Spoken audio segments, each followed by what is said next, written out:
going on, JEROME homies? Beautiful Tuesday. Birds are chirping and stuff, and it's time for another Vikings news dump. So, Monday. In shells. Yeah, had the shoulder pads on. Shorts. Well, people didn't get our joke about Darius on the shoulder pads, but it's okay. It's all right. But another day of work, another day better. Day off tomorrow. Then joint practices with the Patriots. Then preseason. Game number 2 at home, U.S. Bank Stadium, against the New England Patriots as well. And it'll be a good time. This will be the crux of training camp this entire week, because third week of training camp is always sort of whatever. But stacking up good days, love to see that. Also, love to see Justin Jefferson, who not only was out there without a sleeve on that hamstring, participated in warm-ups, participated in the walkthrough portion of practice, dropping bombs to equipment guy Terrell. I mean, he's the most famous equipment guy in the league. I mean, come on. Who's got it better than us? Nobody. Speaking of better, get yourself better. Get some Purple for the Win gear. PurpleFTW.net. Link is down below. 15% off everything using promo code preseason25. Good till the end of the month. Hit it up. Also, Brian O'Neill, exercise bike, getting loose. That's right. Where those assault bikes are kind of tough, man. And also O'Neill, that's a good look for him. Like, honestly, once O'Neill hangs him up, he should pledge Sam Crow. Riding through this world. And I know that a lot of people have bandied about the idea of the Sons of Anarchy nickname for Jefferson, Hawkinson, Addison, except I feel like it takes too much explaining. So, I don't know. It was. I know that Happy was a great sergeant at arms for Sam Crow, but I mean, who's gonna F with Brian O'Neill, man? Come on, all right. Also, play of the day yesterday was Max Brosmer, whatever, dropping bombs over Baghdad. Kevin Seifert, ESPN, who is not Carl Gerbschmidt. Many people at Vikings camp are excited by Max Brosmer's perfect placement of a 40-yard touchdown pass to who? Tim Jones with Isaiah Rodgers in coverage. It was against the first-team defense, which is pretty damn impressive. Everything was in sync. Everything was good to go. Great route, great catch by Tim Jones, bringing it in. Again, if you squint really hard, which is easy for me, you kind of see the Minneapolis Miracle. Is that Case Keenum out there? Is that Stephon? Hey, we'll see Diggs this week. It's going to be fun. Also, we'll see Garrett Bradbury this week. Come on, man. Also, this is great, too. Vikes fan page. Vikings DB Khif Hassi, raise hail and praise Dale. All right. On his 2 interception game, I knew this is coming. I mean, shoot. Before this, I had no interviews. I told myself after this game, I'm going to have all the interviews. That's a great line.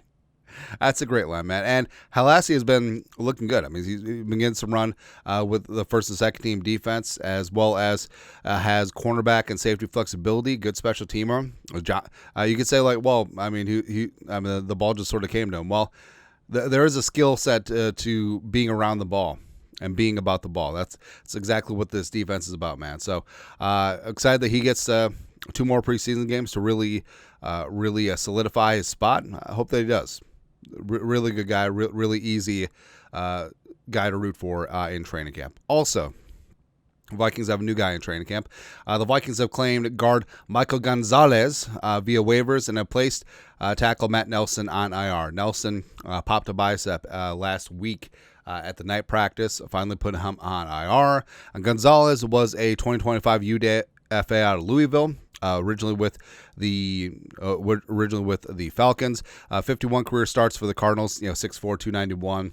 So, we'll see. It's a little late in the game, but maybe he shows a little something that either maybe practice squad or also just keeping a player in the Rolodex is important. And you'll see this too, where last week of preseason there will be some roster shuffling, where you get 1 preseason game left, a couple of practices, and you're like, why? I mean, it's tough to make a decision that late, but also it's about getting just a couple of good reps in. Maybe you don't make the 53, maybe you don't make the practice squad, but in season, teams generally have a rotation on the practice squad where they'll let a player go, they'll bring one in, they'll let another player go, bring another one in, where they're always cycling through. And sometimes players don't even clean out their lockers, even though they're out of contract on the practice squad, because there's a wink nudge agreement that the player's going to be back next week. All right, so this is important because Gonzo, you could say, well, he's got 2 weeks left. What's he going to do? Could do a lot. Never know. All right. Also, speaking of what we do know is that I'm fired up about Jordan Mason, man. So all this talk about, JJ had a decent drive, or Sam Howell looked good, Lucky Jackson looked good, Xavier Scott, our guy, looked good, Max Brosmer looked good, but Jordan Mason, you can just tell. And also through training camp practices, whether it's padded, whether it's a walkthrough, whether they're in shells, there's just something different. There's an aggressiveness and purpose that Jordan Mason runs with. Plus, he's very adept at outside zone, where a lot of solidly built running backs ain't about that cutback life. But he's decisive, puts his foot in the ground, has a ton of experience with outside zone, going back to college, going back to San Francisco, and I think he's going to be a lot of fun.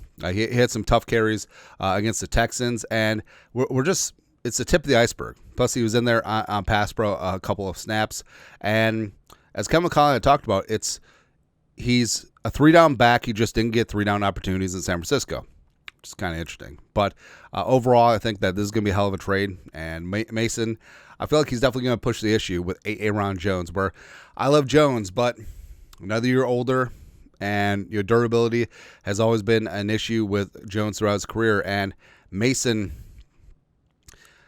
is going to be the hammer, right? So Kevin McConnell hasn't experienced this yet, but when you can consistently run the rock with this revamped offensive line, Josh Oliver, C.J. Ham, J.J. McCarthy, who's fantastic at play action, so defenses have to respect it.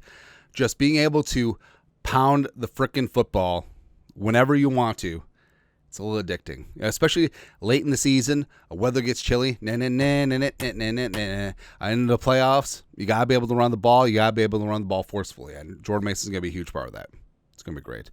Also, I know by the time you watch this, news may have broken one way or the other, but Rondale Moore had a scary-looking knee injury in the preseason game against the Texans, but is he done? Yeah. So Rondale Moore on Instagram posted a picture of him walking into the stadium before the game on Saturday. Caption, blessed. So it's one of those, what does it mean? Right? So could it mean blessed that he escaped major injury? Could it be blessed that he has another opportunity to come back from an injury? Don't know, man. But wish nothing but positivity for Rondale Moore. And if it's a small injury and come back from, that's great. If not, it's another major one, just another hurdle. But he'll get to the finish line. Don't worry. Yeah, root for Rondale Moore. That's right, man. Also, this is good. All right, so Stephanie Ham, wife of the great C.J. Ham, posted this on social media. Running back game night. See, running back, significant others, getting together, playing some Uno, bonding and stuff. And you've seen this with position groups. You've seen this with the defense getting together, like a bowling. Like they'll go over to, was it Hawkins's house? No, Greenway's house.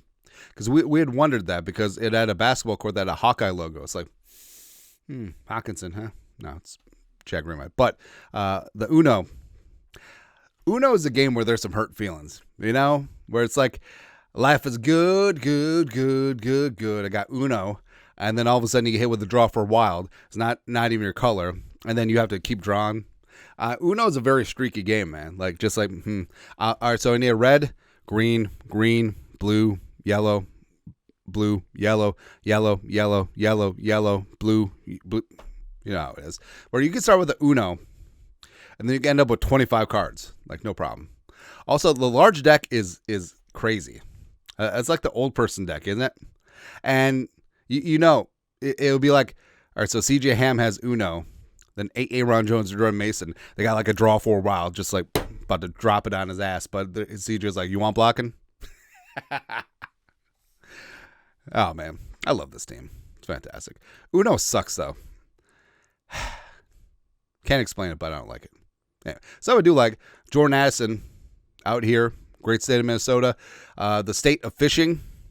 should be stay fishing because it definitely had to stay hockey. But Addison out here, a largemouth bass, looking good. I feel like Addison's photos are always such a vibe. You know what I mean? Because there was one, I wish I had it, where he was watching highlights of himself while taking a selfie. It's like that is so many layers. That is so many layers. But out here, what's even better is that he's wearing the Balenciaga. I had the pronunciation up because I'm trying to get better at that. Balenciaga. Like the slide slippers going on here. Yeah. True fisherman. Wearing the shants. It's good too. Lastly, this is beautiful yesterday. Diamond Dallas Turner on Instagram posted a tribute. Khyree Jackson on his heavenly birthday. Happy heavenly birthday, brother. Love and miss ya. And I don't know. It's one of those spots where everyone on the team that was on the squad with Khyree for a brief amount of time has nothing but great things to say. All right, he truly was a personality. He truly was. Yeah, and we always say this about someone who left this world too early. Like they lit up a room and all that stuff, but it was absolutely true about Khyree. And Turner as definitely took it the hardest, and he's teammates with Khyree at Alabama and with the Vikings. Had Kyree's name played above his locker too, which is great. And I don't know, like Khyree would have been 26, way too young. Yeah. But I love to see his and his family's foundation doing some good work out there as well. So yeah, going way too soon. Anyways, that's it. Vikings news up for this beautiful, glorious Tuesday. You guys are the best. You know what to do. Skol, production value.